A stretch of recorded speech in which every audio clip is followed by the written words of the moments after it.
Hello friends, welcome to trading as.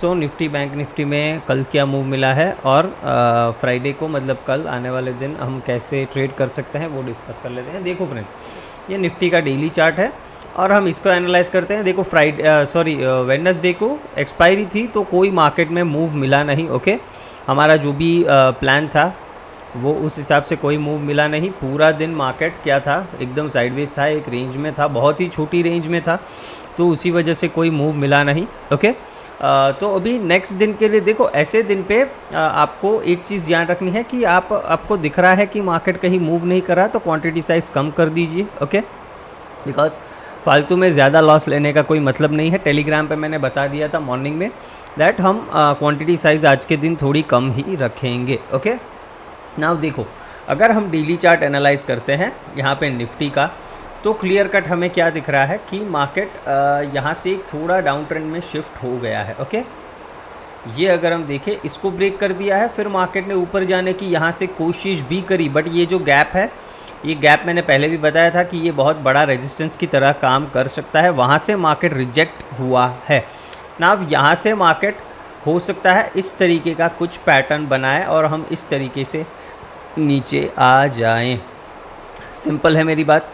Now देखो friends, ऐसा बिल्कुल भी आप एक्सपेक्ट मत करना, देख स्पेशली निफ्टी में। ओके, निफ्टी की मैं स्पेशली बात कर रहा हूँ, फिर बैंक निफ्टी पे भी आएंगे। निफ्टी पे मैं क्या देख रहा हूँ दैट निफ्टी में मैक्सिमम टारगेट डाउनसाइड में देख रहा हूँ 23,000 तक के। ओके, इससे ज़्यादा मैं निफ्टी में करेक्शन नहीं देख रहा हूँ, बिकॉज निफ्टी जो है वो बहुत सारे सेक्टर्स उसमें इंक्लूड होते हैं, राइट। तो सिर्फ और सिर्फ किसी एक सेक्टर पे ये फोकस नहीं है, तो निफ्टी ज़्यादा गिरेगा ऐसा मुझे नहीं लगता एज ऑफ नाउ। ठीक है, फिर ये लेवल जब आएगा फिर देखेंगे इसके बाद क्या करना है। अगर गिरेगा तो हम प्राइस को फॉलो करेंगे, बट ऑल इन ऑल अभी निफ्टी का चार्ट देख के मुझे लग रहा है कि मैक्सिमम डाउनसाइड मैं यहाँ तक देख रहा हूँ 23,000 लेवल तक।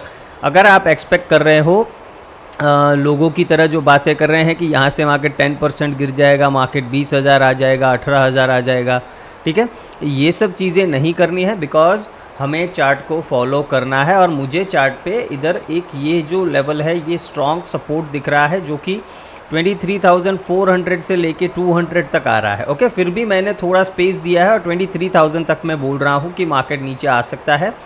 बाकी मेरा मैक्सिमम टारगेट यही है, 23,200 के आसपास हम आ सकते हैं, बट थोड़ा हम बफर लेके चलते हैं कि 23,000 राउंड नंबर है तो उसके आसपास हम एक्सपेक्ट करते हैं ना।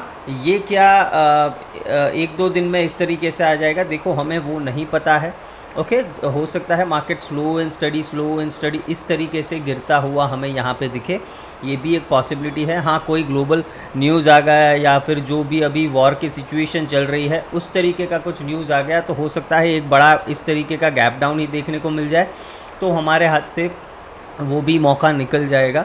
तो वो सब उस सिचुएशन में हम कुछ नहीं कर सकते। मैं बताऊंगा पोजिशनल ट्रेड अगर आपको करना है तो कैसे कर सकते हो, बट ऑल इन ऑल मैं अभी सिनारियो आपको दिखा रहा हूँ। तो मैं नेक्स्ट कुछ मंथ्स तक, मतलब एटलीस्ट कुछ नहीं तो मार्च 2025, ओके, ये यहाँ तक मैं मुझे ऐसा एनालिसिस करके लग रहा है। मैंने सारे चार्ट्स एनालाइज़ किए हैं, सभी सेक्टर्स के चार्ट एनालाइज़ किए हैं, और ये सब देख के मुझे ये लग रहा है कि अभी नेक्स्ट 7-8 मंथ्स तक हम इस रेंज में रह सकते हैं। कौन सी रेंज? ये 23,000 से लेके 25,000 की इस रेंज में हम मार्केट में रह सकते हैं। हो सकता है थोड़ा बहुत अगर अपसाइड कुछ मिले तो थोड़ा बहुत ऊपर भी जाए, मतलब 25,500 तक मैक्सिमम अपसाइड देख सकते हैं अगर कोई सिनेरियो चेंज होता है तो। बट मैं यहाँ से कोई बड़ा अपसाइड या बड़ा डाउनसाइड एक्सपेक्ट नहीं कर रहा हूँ। देखो, आप सब ने बहुत ही अच्छा एक बुल रन देख लिया है। ओके, बहुत ही अच्छा एक बुल रन देख लिया है। अभी टाइम है कि मार्केट में हम थोड़ा साइडवेज टू बियरिश ट्रेंड देखें, अभी ये टाइम है। ओके, ये सब मैं आपको क्यों बता रहा हूँ, बिकॉज सिर्फ और सिर्फ देखो निफ्टी की बात होती तो वो तो हम डेली एनालिसिस, वीकली एनालिसिस करते हैं, बट ये मैं ओवरव्यू इसीलिए दे रहा हूँ जो भी लोग स्विंग ट्रेडिंग करते हैं, ओके, उनके लिए, या जो भी लोग इन्वेस्टिंग करते हैं तो उनके लिए सिंपल सा एक मतलब है कि अगर आप इन्वेस्टिंग कर रहे हो, ओके, तो आप थोड़े दिन रुक जाइए, मार्केट को एटलीस्ट 23,400 के आसपास आ जाने दीजिए। वहाँ पे आप अपना इन्वेस्टमेंट थोड़ा थोड़ा करके स्टार्ट कर सकते हो, बिकॉज ये एक हेल्दी करेक्शन भी हो जाएगा, मार्केट का एक अच्छा सपोर्ट लेवल भी है, तो यहाँ पर आके आप अपना इन्वेस्टिंग थोड़ा थोड़ा स्टार्ट कर सकते हो। ओके, पूरा नहीं डिप्लॉय कर देना है, देखो 20% डिप्लॉय करना है। ओके, 5 पार्ट्स में डिवाइड कर दो अपने इन्वेस्टमेंट को और 20% डिप्लॉय करो। फिर मार्केट वहाँ से तो 300-400 पॉइंट और गिरता है, 23,000 आता है, तो वहाँ पे थोड़ा और 20% डिप्लॉय कर दो। और फिर अगर वहाँ से सपोर्ट लेके मार्केट स्लो एंड स्टडी ऊपर जाता है, जैसे ही मार्केट डेली चार्ट में देखो इस तरीके का पैटर्न बनाना स्टार्ट कर देता है, higher highs and higher lows, तो फिर आप अपने इन्वेस्टमेंट को मतलब ऐड करते जाइए, ठीक है, 20% करके, और फिर उस तरीके से आप स्टार्ट कर सकते हो। स्विंग ट्रेडर्स के लिए क्या बात है, देखो स्विंग ट्रेडर्स के लिए अभी लास्ट 2-3 ईयर से अगर आप स्विंग ट्रेड कर रहे हो, आपका विन रेट बहुत अच्छा होगा। सारे स्टॉक्स भाग रहे थे, ठीक है, घोड़े गधे सब भाग रहे थे, और आपको आराम से 40%, 60% ये इतने सारे रिटर्न, कभी कभी 100% रिटर्न भी आपको देखने को मिल गए हैं। बट आने वाले 7-8 महीने तक ये चीज़ एक्सपेक्ट मत करना। 20-30% मैक्सिमम आपको मिल रहा है, कुछ न कुछ प्रॉफिट लेके निकल जाओ, या फिर ये जो 20-30% प्रॉफिट है उतने स्टॉक्स रखो और बाकी कैपिटल निकाल लो, दूसरे स्टॉक में इन्वेस्ट करो। बिकॉज अभी मार्केट जिस तरीके से लास्ट 2-3 सालों में चला है, ऐसे नहीं चलेगा, ये चीज़ क्लियर है, नहीं चलेगा ऐसे। तो प्लीज़ आप ऐसा मत सोचना। देखो इंडिया की इकोनॉमी अच्छी है, हम ग्रो कर रहे हैं, हम ग्रो करने वाले हैं, ओके, बट स्टॉक मार्केट हमेशा एक पेस पे नहीं चलता, ओके, उसका पेस डिफ़र करता है, वो अप ट्रेंड में रहता है, वो साइडवेज रहता है, वो डाउन ट्रेंड में जाता है, फिर वो शिफ्ट होता है। तो इस टाइम पे आपको मैक्सिमम पैसा बनाना है, ओके, और ये जो टाइम है ना साइडवेज टू डाउन वाला, उसमें आपको सिर्फ और सिर्फ खर्चा पानी निकालना होता है कि आपकी लाइफ सस्टेन कर सके, ओके, आपकी लाइफ सस्टेन कर सके, उतना ही निकालना होता है। तो अभी वो टाइम है for at least next 7 to 8 months, March 2025 तक मैं ऐसा एक्सपेक्ट कर रहा हूँ। फिर उसके बाद सिनारियो कुछ चेंज होगा तो हम देखेंगे, फिर हम एग्रेसिव वापस से हो जाएंगे। तब तक स्विंग ट्रेडर्स बी केयरफुल और छोटे छोटे प्रॉफिट्स में खुश रहना सीख लेना अभी, ओके। नाउ आ जाते हैं एनालिसिस पे। नाउ देखो निफ्टी पे यहाँ पे एक छोटा सा फेयर वैल्यू गैप बना है जो 200 के आसपास है, ओके, 24,200 के आसपास है, और वो लेवल वैसे भी हमारा एक रेजिस्टेंस का लेवल है। नाउ यहाँ से एक अच्छा ब्रेकडाउन कैंडल चाहिए, तो हमें एक ट्रेंडिंग मार्केट 3-4 दिन के लिए देखने को मिल सकता है। कब? जब हम इसका ब्रेकडाउन 24,000 का अच्छा खासा ब्रेकडाउन कर दे तब। अगर 24,000 ब्रेकडाउन नहीं होता, देखो हर सिनारियो के लिए आपको रेडी रहना है। ऐसा नहीं है कि मार्केट बेयरिश दिख रहा है तो ये 24,000 ब्रेक कर ही देगा, ऐसा बिल्कुल भी ज़रूरी नहीं, हो सकता है ना करे। तो अगर ये ब्रेक नहीं होता तो हम इस रेंज में रह सकते हैं, ओके, इस रेंज में रह सकते हैं। कितने दिन मुझे नहीं पता, कितने महीने नहीं पता, बट हो सकता है हम इस रेंज में रह जाए। तो आपको एग्रेसिव नहीं होना है जब तक 24,000 ब्रेक नहीं होता। ये ब्रेक होने दो, आपको ट्रेंडिंग मार्केट मिलेगा, बढ़िया से ट्रेंडिंग मार्केट मिलेगा। 3-4 दिन तक आपको आराम से फिर वहाँ से पॉइंट्स भी मिल जाएंगे, 400-500 पॉइंट, मैक्सिमम 700-800 पॉइंट तक मिल जाएगा। तो घाईबाजी नहीं करनी है। डेली चार्ट डेफिनेटली वीक लग रहा है, बट मुझे एक रेड कैंडल यहाँ पे चाहिए, ओके, कंफर्म करने के लिए कि अब ट्रेंडिंग मार्केट आ रहा है। टेंशन मत लीजिए, इतने दिनों से ख़राब मार्केट था, अभी ट्रेंडिंग मार्केट भी आएगा, so don't worry about it. Now हम जाते हैं 15 मिनट्स के चार्ट पे और देखते हैं। देखो ये मार्केट ने यहाँ पे कुछ नहीं किया है। नाउ ये जो लेवल है ये एक इम्पॉर्टेंट लेवल बन के आ रहा है। 23,000 कितना है ये लेवल? 23,350 के आसपास है, ओके, 350-330 के आसपास है।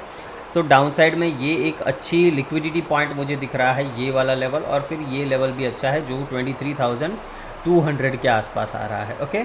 तो अभी क्या करना है, देखो अगर हम यहाँ से नीचे जाना स्टार्ट करते हैं तो पहला टारगेट 24,800 रखेंगे, ओके, बिकॉज डेली चार्ट पे एक फेयर वैल्यू गैप है इधर, और इसका ब्रेकडाउन हुआ, सॉरी 23,000, यहाँ पे 23,000, और फिर उसके नीचे 23,670, ये दोनों मेरे इमीडिएट टारगेट है, 23,800 एंड 23,670। अगर डाउन साइड हम ब्रेक करते हैं, कौन सा लेवल? 24,000 के नीचे सस्टेन करते हैं तो सिंपल है, 670 के नीचे गया तो फिर हम और डाउन साइड की बात करेंगे, तब तक नहीं करेंगे। नाउ ट्रेड कैसे करना है वो मैंने ओवरऑल पिक्चर आपको दिखा दिया है। नाउ कल ट्रेड कैसे करना है वो देख लेते हैं। देखो यहाँ पे इस जो राइजिंग वेज था इसका ब्रेकडाउन मार्केट ने दे दिया है, ओके, क्लियरली दे दिया है इसका ब्रेकडाउन। नाउ ये पूरा साइडवेज मार्केट था एक दिन के लिए। अभी देखो, अगर मार्केट यहाँ पे अगर हम फ्लैट ओपन हो जाते हैं, ओके, जिस तरह अभी गिफ्ट निफ्टी दिखा रहा है, बट एक चीज़ समझ लेना, कल यूएस का सीपीआई का डेटा था, कल था वो डेटा, बट यूएस मार्केट ऐसा कुछ एग्रेसिव रिएक्ट नहीं किए, वो भी साइडवेज ही थे। डाउ जोन्स थोड़ा प्लस था, बाकी S&P एंड नैस्डैक दोनों साइडवेज थे। तो देखो, जनरली मैंने ऐसा देखा है कि जब न्यूज़ होता है उसके नेक्स्ट डे यूएस मार्केट्स ज़्यादा रिएक्ट करते हैं। तो हो सकता है आज कुछ बड़ा मोमेंटम देखे तो हमें बड़ा गैप अप या गैप डाउन देखने को मिले, ये पॉसिबिलिटी अभी भी है। बट हम लेवल्स डिस्कस करेंगे, उसके बाद आपको फिर अपना प्लान बनाना है। अगर फ्लैट ओपन हो जाते हैं, जैसा दिख रहा है फ्लैट मान लेते हैं इसी रेंज में कहीं पे ओपन हो जाते हैं, आपको कुछ नहीं करना है, आपको इस रेंज को अवॉइड ही करना है। अगर इधर से कुछ भी डाउनसाइड, आपको ये जो जोन हमने ड्रॉ किया है, ओके, यहाँ पे डेली फेयर वैल्यू गैप भी है, यहाँ पे ये डेली हाई की लिक्विडिटी भी है, और यहाँ पे हमारा ऑर्डर ब्लॉक भी है। तो यहाँ पे अगर कोई रिवर्सल मिलता है, हम डेफिनेटली यहाँ पे शॉर्ट प्लान करेंगे और इसका टारगेट सिंपली 24,000 तक का रखेंगे। अगर आप एग्रेसिव ट्रेडर हो और पोजीशंस कैरी करना चाहते हो पोजिशनली, तो ये एरिया बेस्ट होना चाहिए, ये एरिया या फिर ये एरिया मैक्सिमम, ओके, मैक्सिमम ये एरिया बस 300 के आसपास का, ये दोनों एरिया में आप अपने पोजिशनल ट्रेड प्लान कर सकते हो। यहाँ से टारगेट 24,000 रखेंगे। 24,000 पे जिनको कैरी करना है वो क्या कर सकते हैं कि 24,000 आ गया, 50% क्वांटिटी बुक कर लो, और बाकी का जो आपका स्टॉप लॉस है वो कॉस्ट टू कॉस्ट ट्रेल कर लो, और फिर उसके बाद कैरी करो। हो सकता है हमें 23,700 तक के लेवल्स देखने को मिल सकते हैं इन नेक्स्ट वीक। ना फ्लैट ओपन हो गया, ऊपर जाता है, इधर से सेलिंग करेंगे। गैप अप ओपन हो गया, इसी रेंज में सेलिंग की अपॉर्चुनिटी देखेंगे। अगर नहीं होता, मान लेते हैं मार्केट इधर से ऊपर जाने का प्लान करता है, तो फिर इस एरिया में सेल करने का सोचेंगे। बाइंग में मैं अभी इंटरेस्टेड बिल्कुल भी नहीं हूँ, मैं बाइंग के लिए आपको बिल्कुल भी नहीं बोलूँगा, ओके। लाइव मार्केट में कुछ हुआ तो टेलीग्राम पे बता दूंगा, बट अभी के लिए आपको बाइंग के ट्रेड्स नहीं करने हैं। लाइव मार्केट में मुझे कुछ अच्छा सेटअप दिखा छोटा सा 50-60 पॉइंट के लिए, तो फिर मैं बता दूंगा टेलीग्राम पे। ना व्हाट इन केस की मार्केट फ्लैट ओपन होके नीचे जाता है, देखो अगर फ्लैट ओपन होके नीचे जाता है, उस केस में मुझे कॉन्फिडेंस कम आएगा, ओके, उस केस में मुझे सेलिंग में कॉन्फिडेंस कम आएगा, बिकॉज यहाँ पे इम्बैलेंसेस पड़े हैं, लिक्विडिटी पड़ी है, तो मार्केट इसको लेके जाए, ये इसमें मैं ज़्यादा इंटरेस्टेड हूँ, ओके। तो फ्लैट ओपन होके डायरेक्टली नीचे जाता है, तो अगर आप एग्रेसिव ट्रेडर हो, आप 120 के नीचे शॉर्ट कर सकते हो। 24,000 तक के आपके टारगेट होने चाहिए। इस केस पे मैं क्या एक्सपेक्ट कर रहा हूँ कि अगर फ्लैट ओपन होकर मार्केट नीचे भी चला गया ना, तो ये 24,000 से एक बार बाउंस देगा 24,200 तक, ओके, ये चीज़ पॉसिबल है। अगर यहाँ पे सीधा नीचे चला गया तो यहाँ से एक बाउंस ये 24,200 से देगा, और फिर यहाँ से ये अपनी डाउन ट्रेंड की जर्नी स्टार्ट करेगा, ये चीज़ पॉसिबल है। तो आपको दोनों ट्रेड्स मिल सकते हैं, यहाँ से नीचे का 24,000 तक, और फिर यहाँ से अगर सपोर्ट लेता हुआ दिखे और मार्केट उठे, तो आप यहाँ पे एक फिर ये बाइंग वाला ट्रेड भी कर सकते हो, बिकॉज ये एक साइकोलॉजिकल नंबर है, और यहाँ से मार्केट सपोर्ट डेफिनेटली ले सकता है। तो फिर यहाँ तक आप एक वापस, बट ये कब करना है, अगर मार्केट पहले डायरेक्टली नीचे जाता है तो इसको टैप करके आता है, फिर 24,000 टच करता है, उस केस में बाइंग का ट्रेड नहीं करना, उस केस में सेल ऑन राइज ही सोचेंगे, बिकॉज ये टैप हो चुका होगा। अगर डायरेक्टली नीचे जाता है या फिर गैप डाउन ओपन होता है, देखो डायरेक्टली अगर मान लेते हैं यहाँ से market 100 points gap down open हो गया, तो 24,050 के आसपास ओपन हो गया, तो डाउन साइड के लिए आपके पास कोई स्पेस नहीं है। फिर हम देखेंगे 24,000 पे मार्केट क्या रिएक्ट करता है। अगर यहाँ से ये ऊपर निकल गया तो आप यहाँ पे बाइंग का ट्रेड कर सकते हो, और अगर 23,950 को ब्रेक करता है, फिर हम सेल साइड के ट्रेड्स देखेंगे। उसमें 23,800 पहला टारगेट एंड 23,670 हमारा सेकंड टारगेट हो जाएगा। ये बहुत ही सिंपल है, ओके। तो होप आपको ये निफ्टी का एनालिसिस समझ में आ गया। बैंक निफ्टी का ये डेली चार्ट है, देखो ये बस ब्रेकडाउन होने को है, बस यहाँ पे on the verge of breakdown ये खड़ा है, okay, on the verge of breakdown है ये यहाँ से अच्छा खासा ब्रेकडाउन दे सकता है। देखो जितने भी बियर्स हैं, जितने भी यहाँ पे मेरे फॉलोअर्स में जो भी लोग बियर है, ओके, जिनको शॉर्ट्स में बड़ा मज़ा आता है, वो बैंक निफ्टी पे फोकस करिए रादर देन निफ्टी। देखो निफ्टी भी गिरेगा, बट जो इंटेंसिटी से बैंक निफ्टी गिरेगा उतना निफ्टी शायद ना गिरे। इसमें अच्छे खासे पॉइंट्स आपको मिल सकते हैं, बिकॉज इसका चार्ट बहुत ही ख़राब है, इधर किधर भी मुझे कोई सपोर्ट, कोई इम्बैलेंस कुछ नहीं दिख रहा है डेली चार्ट पे। तो सीधा सीधा टारगेट यहाँ पे 46,000 तक का देखने को मिल सकता है। मतलब यहाँ से 3700 पॉइंट्स के टारगेट आपको बैंक निफ्टी में देखने को मिल सकते हैं। ओके, और इसमें कोई वो बात नहीं है कि ऐसा नहीं हो सकता, डेफिनेटली हो सकता है, बिकॉज बैंकिंग सेक्टर थोड़ा अभी वीक है। तो यहाँ पे मुझे कुछ दिख नहीं रहा है, तो सीधा ये लिक्विडिटी टारगेट आपका होना चाहिए। यहाँ से नीचे नीचे जितने भी आए, देखो कहीं से भी ट्रेंड चेंज होगा तो हम अपना व्यू चेंज कर लेंगे, बट अभी जो चार्ट पे दिख रहा है हम वही बात करेंगे। सिंपल है। नाउ बैंक निफ्टी ने डेफिनेटली अपना 50,000 का इंपॉर्टेंट लेवल ब्रेक कर दिया है। अभी यहाँ पे सिर्फ और सिर्फ ये जो 49,600 का लेवल है, इसके नीचे नीचे जाते हैं, सीधा सीधा 49,000 तक के टारगेट्स आपको डायरेक्टली देखने को मिल सकते हैं। उस तरीके का ये यहाँ पे चार्ट दिख रहा है मुझे। इनके लेवल्स ऑन कर लेते हैं, देखो। ओके, तो अगर इसका बड़ा पिक्चर भी हम देखते हैं तो यहाँ पे मैं थोड़ा चार्ट बड़ा 30 मिनट्स का चार्ट कर देता हूँ और फिर दिखाता हूँ। देखो ये यहाँ पे अगर आप देखो तो ये एक स्ट्रॉन्ग बेस बनाया था, ओके, मार्केट ने। तो यहीं पे ये सपोर्ट ले रहा है, यही स्ट्रॉन्ग बेस पे ये कोशिश कर रहा है कि इसको होल्ड करूँ, यहाँ से उठूँ। अगर ये नहीं उठता और यहाँ से ब्रेकडाउन मिलता है, सीधा सीधा ये लेवल और हमारा -2 से 2.5 के बीच में आ रहा है, तो ये लेवल हम डेफिनेटली टारगेट कर सकते हैं, जो है 49,000 का लेवल। ये ब्रेक हुआ देन ये वाला टारगेट डेफिनेटली 48,600 तक हम जा सकते हैं। इसके नीचे फिर हम 48,200 तक जा सकते हैं। ओके, और अगर ये लेवल ब्रेक होता है ना 48,000 का, तो उसके नीचे नीचे फिर सीधा 46,500 एंड 46,000 तक के टारगेट्स देखने को मिल सकते हैं, बिकॉज यहाँ पे ये लिक्विडिटी आ रहा है। तो सीधा सीधा 48,200 जो लेवल है उसके नीचे सीधा सीधा आराम से आपको 1500 पॉइंट का टारगेट यहाँ से दिख रहा है, इतना। ओके, तो ये एक बड़ा पिक्चर है। एज प्लीज़ पुट के थैले भर के मत बैठ जाना कल। ये सिर्फ और सिर्फ एक बड़ा पिक्चर है। हो सकता है ये 10 दिन, 15 दिन, 1 महीने में हो। ओके, मार्केट इस तरीके से गिरे, तो ऐसा कुछ ज़रूरी नहीं है कि ऐसे धड़ल्ले से गिर जाएगा मार्केट। तो ये सब चीज़ें मत सोचना। ये सिर्फ और सिर्फ एक बड़ा पिक्चर दिखा रहा हूँ, बिकॉज जब हमने वीकली एनालिसिस किया तो मार्केट में हम एक्सपेक्ट कर रहे थे कि मार्केट एक बाउंस देगा, बट मार्केट ने इंपॉर्टेंट लेवल्स ब्रेक कर दिए जो हमने वीकली में निकाले थे कि जिसके नीचे हम बियर बन जाएंगे। तो इसीलिए मैं ये चीज़ें इस वीडियो में डिस्कस कर रहा हूँ। नाउ क्लियर कट एक चीज़ है कि इसके नीचे गया 49,000 तक आप डेफिनेटली देख सकते हो सकता है 49,300 पे 200 पे ये थोड़ा सपोर्ट ले, बिकॉज यहाँ पे ये लेवल दिख रहा है -2 से 2.5 का, तो हो सकता है यहाँ पे एक सपोर्ट ले। बाकी 49,000 is the major support for immediate जो मेजर सपोर्ट है वो 49,000 है, इसके नीचे। सिंपल है। तो आराम से आपको 600 पॉइंट का टारगेट यहाँ पे दिख रहा है मुझे, जो कि आपको मिल सकता है। नाउ इसको ट्रेड कैसे करना है वो देख लेते हैं। देखो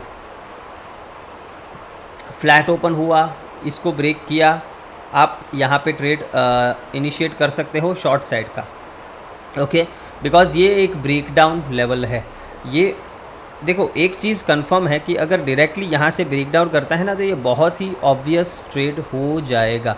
बहुत ही ऑब्वियस मतलब जितने लोग ये चार्ट देख रहे हैं सबको पता है कि इसके नीचे मार्केट ब्रेकडाउन करेगा। प्रीवियस सपोर्ट भी था, तो इसके नीचे गया तो मार्केट ब्रेकडाउन करेगा। तो यहाँ पे ऐसे टाइम पे क्या होता है ना, बहुत बड़े ट्रैप्स होते हैं, बहुत बड़े ट्रैप्स होते हैं। मतलब क्या होता है, देखो ये नीचे जाएगा, फिर फटाक से ऊपर आ जाएगा, फिर यहाँ पे थोड़ी देर रुक के फिर गिरेगा।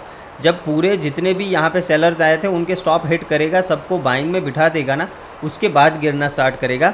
तो यहाँ पे अगर आप ब्रेकडाउन पे शॉर्ट कर रहे हो तो उस पर आप क्वांटिटी कम रखना, सिंपल है, और एसएल अपना टाइट रखना, बिकॉज ये ट्रैपिंग डेफिनेटली हो सकती है। ऑब्वियस ट्रेड में ट्रैपिंग 90% ऑफ द टाइम्स होती है, तो क्वांटिटी कम रखना। और देखो अगर एक बार आपका एसएल हिट हो भी जाए, ब्रेकडाउन हुआ, एसएल हिट हो गया, तो वापस से जब ये 600 ब्रेक करे तो आप वापस से शॉर्ट लेने में घबराना मत, बिकॉज फिर मार्केट निकल जाएगा नीचे। तो उस टाइम पे टेंशन नहीं लेना, भले ही एक बार स्टॉप लॉस हिट हो गया हो, आपको वो ट्रेड ले लेना है।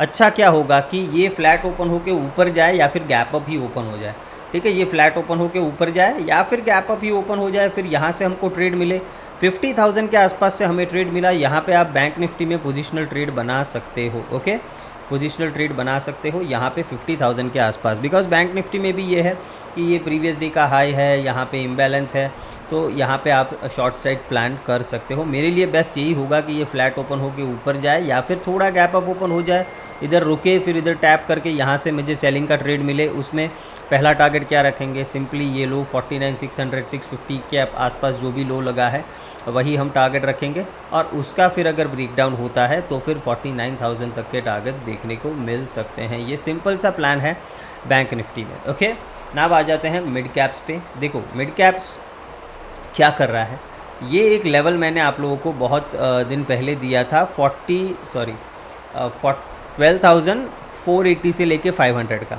तो मार्केट ने देखो यहाँ पे कितनी बार सपोर्ट लिया, यहाँ पे लिया, यहाँ पे सपोर्ट लिया, यहाँ पर भी सपोर्ट लेके एक 100 पॉइंट्स का मूव दिया है। नाउ इसको क्या करना है, देखो इस रेंज में है कोई ट्रेड नहीं करना, इस रेंज में कोई ट्रेड नहीं करना, बिकॉज क्लियरली दिख रहा है कि मार्केट ये रेंज रिस्पेक्ट कर रहा है।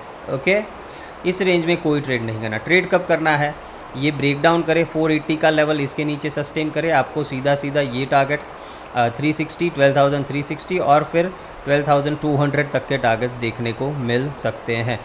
इस रेंज में ट्रेड नहीं करना है, या फिर ऊपर की साइड अगर 12,720 को ब्रेक करता है तो फिर आप यहाँ से बाइंग के ट्रेड इनिशिएट कर सकते हो इसके ऊपर। ओके, तो मिड कैप सिंपल है, इस रेंज को अवॉइड कर दो, इस रेंज में बिल्कुल ट्रेड करने की ज़रूरत नहीं है। ब्रेकडाउन मिला, बढ़िया सा ट्रेड मिलेगा आपको 200-300 पॉइंट का, इसमें पोजिशनल टारगेट बना सकते हो मिड कैप्स में। ओके, हो सकता है ये एक दिन में भी आ जाए, बिकॉज मिड कैप जब ट्रेंडिंग मूव देता है तो ये आराम से अच्छे 150-200 पॉइंट के मूव दे देता है, तो आप इसको इस तरीके से प्लान कर सकते हो। ओके, तो मिड कैप में ज़्यादा सोचना नहीं है, ये दोनों जो ऑर्डर ब्लॉक्स हैं वो आप ड्रॉ कर लो। इधर से मुझे लगता है कि यहाँ से अगर आया तो वापस से ये रेंज में फंस जाएगा इस तरीके से। जब तक ब्रेकआउट या ब्रेकडाउन नहीं मिलता इसमें हम कोई बड़ा मूव एक्सपेक्ट नहीं कर सकते हैं। ओके, तो होप आपको एनालिसिस पसंद आया है। वीडियो को लाइक शेयर एंड सब्सक्राइब ज़रूर करना है फ्रेंड्स। Thank you.